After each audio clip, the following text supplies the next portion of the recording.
Welcome to Dr. Mzizi TV.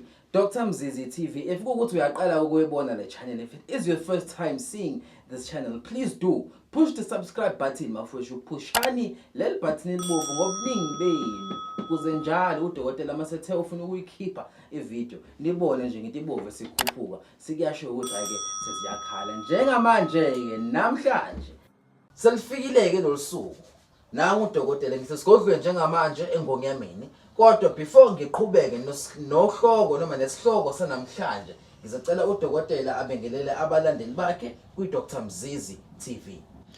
Ngiyabingelela kuba bukeli be-Dr. Mzizi TV emakhaya. Ninjani mkhulu wami? Siyaphila khehla kunjani? Siyaphila mkhulu. Namhlanje sithi siyangena esigodlweni sibona mkhulu kukhanya amakhandlela eduze kwendoda enkulu. Into singayijwayeleke mkhulu. Ngabe usiko mkhulu, ngabe kwenzakalani namhlanje naye la ekhaya mkhulu? Yebo khehla la mala amakhandlela khehla khona amakhandlela esinawo la esiwagayile khona induku esiyigayile sebenza ngekhandlela elimhlophe. Iyamaphakama umfula induku emhlophe nje sifaka amafutha esadawani namanye amafutha ezingilwane adosayo.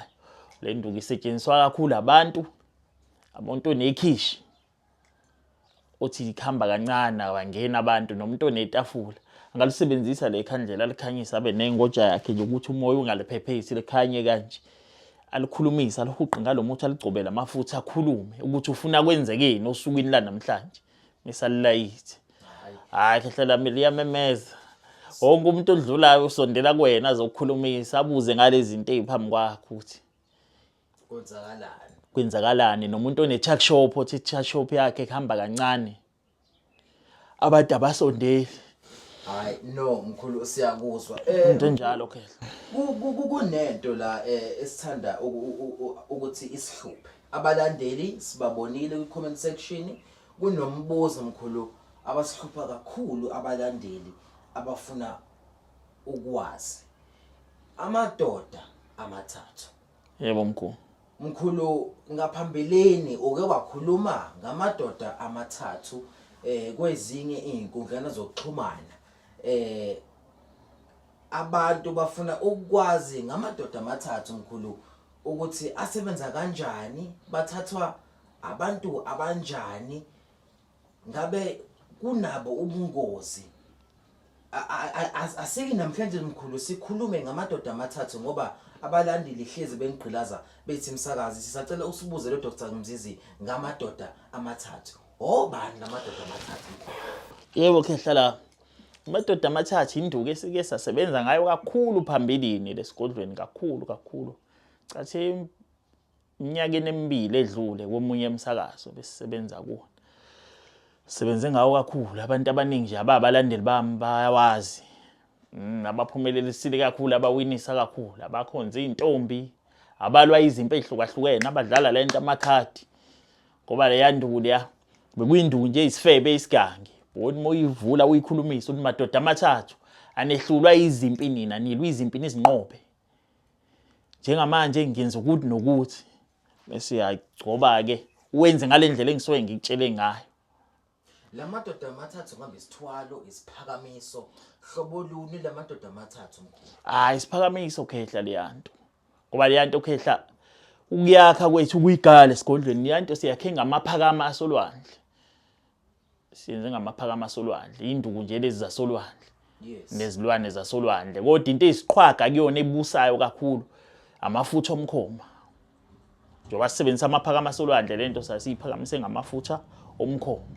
Ingaka abantu bahlupha kakhulu abantu ngawo amadoda amathathu. Lamadoda amathathu lawa ngizobabuzela nje abalandeli ukuze namhlanje nje sike siyivale le nkulumo lo ngoba abalandeli bayabuza. Mkhulu lamadoda amathathu ayadla na?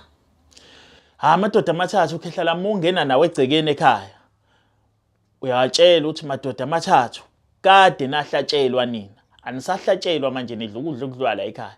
awahlatsheli bayazi abasebenzisa kakhulu phambilini induku nje isike yasigqilaza kakhulu la ekhaya sigaye ubusuku nemini watshela nje ungena egcekeni usikade nahlatshelwa nina anisahlatshelwa manje nidla ukudla okudliwa la ekhaya bese yabeka la wabeka khona endaweni yakho wasebenzisa nje la uyakhona njengoba sisho ukuthi noma kuthiwa wenzani noma uyoshela noma uyosebenza into enemali noma uyemeeting nalaba babesebenza ngeinsurance uthothi udayisa insurance noma ukhuluma nabantu umuntu okhulumisana nabantu ngiyanti nemihungulu iyamhungula umuntu kunomhungulo obovu kunomhungulo omhlophe kwalapha sigaya amaphakama solwandle sagaya nezinye induku lento idosa ngamalayini onke njengoba siza sithi siyifebisile uma ukhuluma ngokufebisa leminyangeni ukudosa ngamalayini onke idosa ngemoya yasolwandle idosa ngemoya futhi yangapha ngaphandle olwandle njengoba sithi sifaka umhungulo obovu lomhlophe nezinye induku ezahlukahlukene lento senzele ukuthi kusho kuthiwa yini othi uyayenza yenzeke konto ukuthi mkhulu lamadoda amathathu lawa athathwa umuntu akekho umuntu esingathi lamadoda athathwa umuntu womathenda athathwa umuntu womatekisi athathwa umuntu ofuna into ithi imali into enjalo khehla ufuna nje amandla ukuthi into zakhe sheshe into enjalo khehla mkhulu ngabe lamadoda amathathu ngokuhamba kwesikhathi ayaphelelwa yini amandla noma into esuke sengiyithathe engunaphakade isinqumo sengisithathile ukuthi cha amadoda amathathu sesiyosebenza manje sidonsa imali bafana bomoya yebo khehla lami mase kudlula iminyaka emibili into esebenza ngamafutha omkhoma nangamaphakama solwandle ayiba weak ayidosi isikhathi eside ngicathi abantu nje abelaphi inyanga enkunzi ezaziyo into enemoya yasolwandle kakhulu hayi ihambe iphelelwa amandla kakhulukazi into enamaphakama nje asolwandle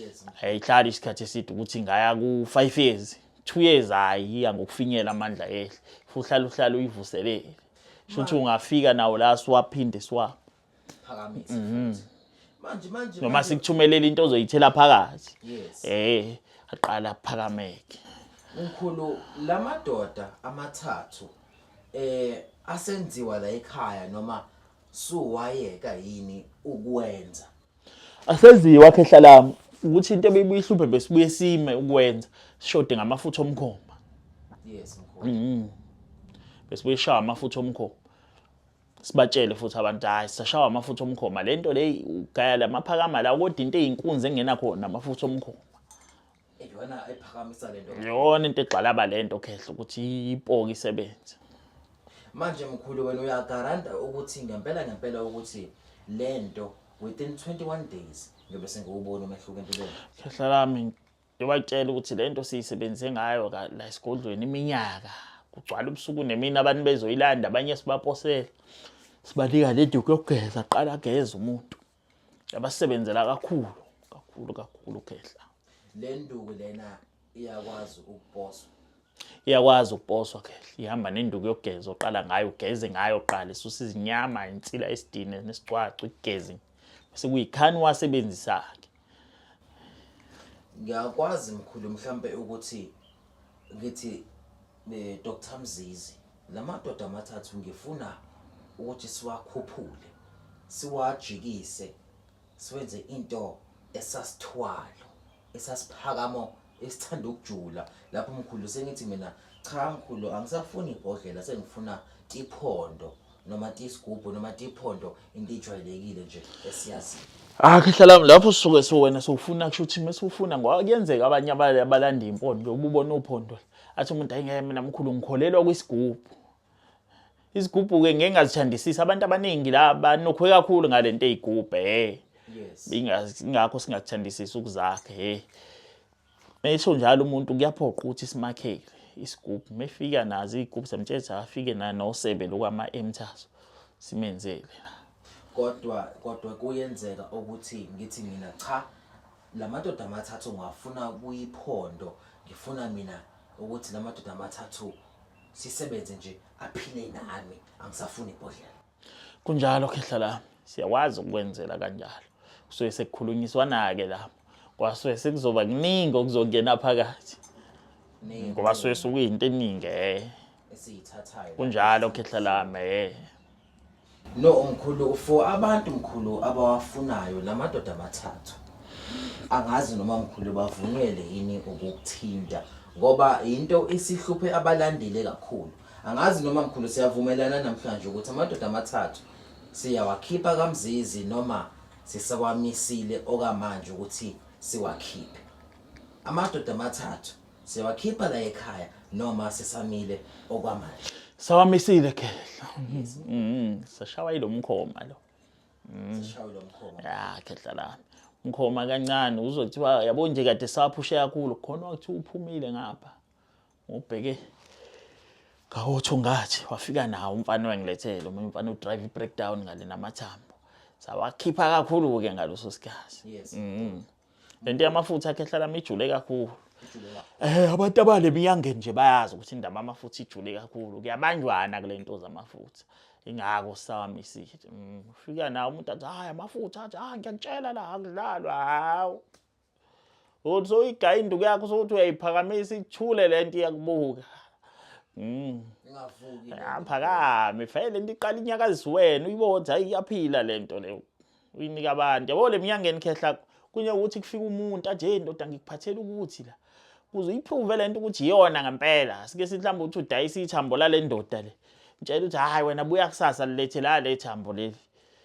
Uthatha ulifake la kuyiphilokho esilomcamelo ulale phezukwalo uzolizwa makuyilona ukuthi hayi hey lento dinginikile yona lento. Ulale kulona phezukwalo uqamele kulona.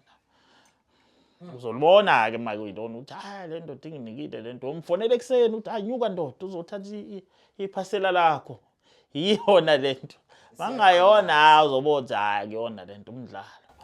Mkhulu ngicela ukubuza ukuthi mhlambe singakunika isikhathi esingakanani ukuthi amadoda amathathu mkhulu ngoba sefuna abantu bayawafuna isikhathi mkhulu asike nje siqhathe mkhulu nabantu. Yebo khehla lami ngiyakuzwa khehla. Abantu bazongishayela ndombolweni yami nje abeyibona nje igijima le screen. Yes. Bazongishayela khehla.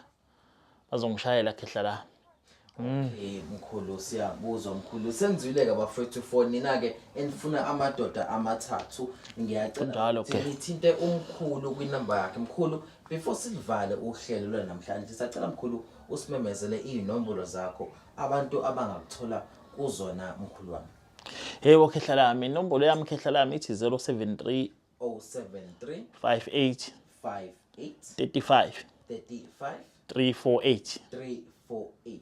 Yebo mkhulu. Wena mkhulu. Ithi 073 58 35 348. 348. Siyacela ke bafethu ni subscribe ngobuningi benu kwa Dr Mzizi TV. Ningagcini nje ngokubuka kuphela. Please do push the subscribe button bafethu siyanibona and thank you kakhulu bafethu siyan appreciate. Siyalibona uthana bafethu sigcwele sime ngesholo ngicebisa lento. Siyabonga kakhulu bafethu. Subscribe until again. Siyabonga dokotela wami.